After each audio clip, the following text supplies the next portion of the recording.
everyone, in this video I'm going to discuss the chapter 1 of class 6 NCERT geography. So let's go forward. So in this chapter we will discuss about, जैसे कि इस chapter में अमावस्या, पूर्णिमा, खगोलीय पिंड, तारा, नक्षत्र, ग्रह, सूर्य और यहाँ पे ना ग्रह में हमको मेनली ना बुध और अर्थ के बारे में हमको दिया हुआ है, और चंद्रमा, उपग्रह में चंद्रमा, पूरा में हम आगे फिर डिस्कस करेंगे। फिर क्षुद्र ग्रह, उल्का पिंड, आकाश, इतना ही है बस इस पूरे चैप्टर में। So let's move forward. अमावस्या कब होता है? अमावस्या होता है जब कि हमें मून नहीं दिखाई देता। जब मून हमें नहीं दिखाई देता, कभी आपने देखा होगा अपने बाहर रात में तो आपको एकदम अंधेरा भी दिखाई देता है और मून भी हमें आसमान में नहीं दिखाई देता, तो दैट इज अमावस्या। और पूर्णिमा क्या होता है? फुल मून यानी कि उस दिन ना आपको ना चंद्रमा एकदम गोल दिखेगा, ऐसे बहुत उजाला होगा, ऐसा लगेगा ना कि दिन हो रहा है वैसे।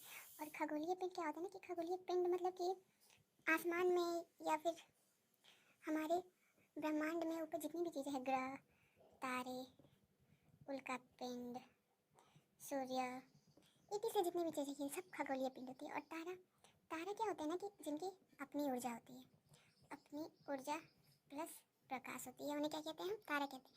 अब नक्षत्र मंडल क्या होता है? नक्षत्र मंडल होता है कि आकाश में ना हम जब देखते हैं तो कभी कभी हमें तारों का एक समूह दिखाई देता है, जैसे कि आपने कभी ऐसे ऐसे देखा होगा, कुछ ऐसे में कुछ बना हुआ स्ट्रक्चर दिखाई देता है, ऐसे कुछ। तो तारों के समूह को हम कहते हैं नक्षत्र मंडल। जैसे कि इसके कुछ एग्जाम्पल है, औरसा, मेजर, इटिसी, और एक ना तारा है ध्रुव तारा। ये ना हमेशा आपको नॉर्थ साइड में ही दिखेगा, तो और ये काफ़ी चमकता हुआ अलग से ही आपको लग जाएगा, तो इसको हम बोलते हैं ध्रुव तारा। अब ग्रह वो होते हैं ना जिनकी अपनी ऊर्जा नहीं होती है और ना वो किसी एक तारे का चक्कर लगाते हैं, जैसे कि हमारी अर्थ क्या होती है? सन के अराउंड रिवॉल्व करती है, तो वो क्या है? एक ग्रह है। ऐसे ही एक बुध भी ग्रह है, पृथ्वी भी ग्रह है, और ग्रह की एक ना लिस्ट होती है जिसको हम देखते हैं। तो ये सन है, और सन से डिस्टेंस वाइज ना हम ऑर्डर में हमें क्वेश्चन पूछ दिए जाते हैं, तो इसको हम कैसे याद रख सकते हैं? My very efficient mother just serve us nut. अब हम इसको देख सकते हैं, Mercury, Venus, Earth, Mars, Jupiter, Saturn, Uranus, Neptune. ठीक है, बुध, शुक्र, पृथ्वी, मंगल, बृहस्पति, शनि, अरुण, वरुण। तो ये हो गया ग्रहों का ऑर्डर। अब बढ़ते हैं आगे। और ना एनसीईआरटी में हमें दिया हुआ है बुध यानी कि मर्क्यूरी के बारे में इंफॉर्मेशन कि ये जो है ना 88 डेज में ना सूर्य का रिवोल्यूशन कंप्लीट कर लेता है, और पृथ्वी जैसे कि हमें पता है 365 डेज 6 आवर्स, जो कि आगे चल के लीप ईयर में 4 ईयर्स बाद 366 डेज हो जाते हैं।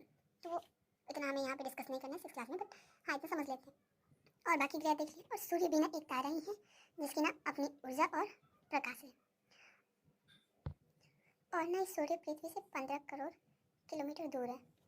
और चंद्रमा एक उपग्रह है। उपग्रह भी दो प्रकार के होते हैं, प्राकृतिक और मानव निर्मित में जैसे कि हमने जैसे आर्यभट्ट सैटेलाइट लॉन्च किया, या फिर और भी सैटेलाइट हम लॉन्च करते हैं, तो वो सब आते हैं ऐसे मानव निर्मित में। नेचुरल में, प्राकृतिक में हमारा मून आ जाएगा, और भी जैसे कि जुपिटर के बहुत सारे सैटेलाइट्स हैं, सैटर्न के भी है, तो ये सब नेचुरल सैटेलाइट्स हैं। और ना चंद्रमा 27 डेज में ना अर्थ का रिवोल्यूशन कंप्लीट करता है, यानी कि अर्थ के राउंड घूमता है, और जिसके कारण ना और ये ना 27 डेज में ही अपना रोटेशन कंप्लीट करता है, जिसके कारण हमेशा हमें उसका एक ही पार्ट नज़र आता है, पूरा कभी दोनों पार्ट हमें मून का नज़र नहीं आता। और क्षुद्र ग्रह क्या होते हैं ना कि मर्क्यूरी यानी कि मंगल और बृहस्पति के बीच में ना आपको एक मतलब कि पत्थर समझ लो या फिर कोई आकाशीय पिंड समझ लो, उनकी एक ना पट्टी पाई जाती है जिसको हम बोलते हैं क्षुद्र ग्रह।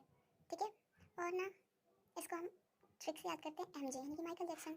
तो माइकल जैक्सन के बीच ये पाए जाते हैं, तो ये ट्रिक है, बाकी आप ऐसे याद कर सकते हो। उल्का पिंड क्या होता है ना कि केवल ग्रह और तारे तो होते नहीं हमारी आकाशगंगा में यानी ब्रह्मांड में, सौरमंडल में, तो उसके अलावा और भी बॉडीज होती है जो सन के अराउंड ना घूमती रहती है। ये छोटे छोटे पत्थर या अन्य पिंड होते हैं, तो इन्हें ही हम उल्का पिंड कहते हैं। जब धरती पे गिरते हैं ना, तो मान लो ये अर्थ है, अर्थ पे ये जब गिरते हैं ना अर्थ की ग्रेविटेशनल फोर्स के कारण, तो ये इतना ज़्यादा फ्रिक्शन होता है ना एटमॉस्फेयर में, घर्षण, जिसके कारण इनमें आग लग जाता है, और ये रात में अगर होता है तो फिर हमें ना चमकता हुआ प्रकाश आकाश में नजर आता है, तो बोलते हैं लोग कि टूटता हुआ तारा, बट एक्चुअली में वो उल्का पिंड ही होता है जो फ्रिक्शन के कारण जल रहा होता है। आकाश के अंदर क्या होता है कि अभी तो मतलब हमारा आकाश इतना क्लीन नहीं है, काफ़ी पॉल्यूशन के कारण नजर नहीं आता, पहले लोगों को ना बहुत सारे आकाश में वो दिखते थे, तारे या फिर ऐसा लगता है ना दूध सी कोई नदी बह रही है, तो उसको उन्होंने आकाशगंगा नाम दे दिया। बट एक्चुअली में ना वो ब्रह्मांड में उन्हें ऊपर उन्हें तारे ग्रह ये सब नजर आते थे, तो इन्हीं के समूह को ना आकाशगंगा कहते हैं। और कई आकाशगंगाएं मिलकर ब्रह्मांड का निर्माण करती हैं। यही है पूरा चैप्टर। और एक और इन्फॉर्मेशन कि ये चंद्रमा जो होता है ना अर्थ से 3,84,400 किलोमीटर दूर है। इतना ही है इस चैप्टर में, और ज़्यादा कुछ दिया नहीं हुआ है। और इसमें अर्थ के शेप के बारे में दिया हुआ है कि अर्थ का शेप कैसा है, जियोइड, यानी कि भूआब है, आग है।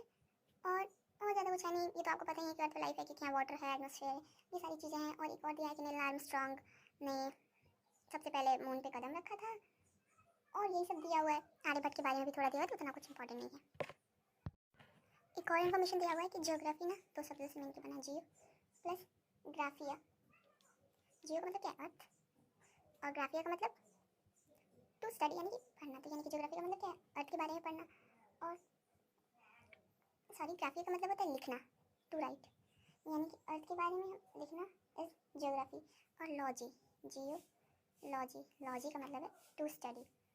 और जियोइड मैंने बता ही दिया, जियोइड अर्थ का shape. So thanks for watching.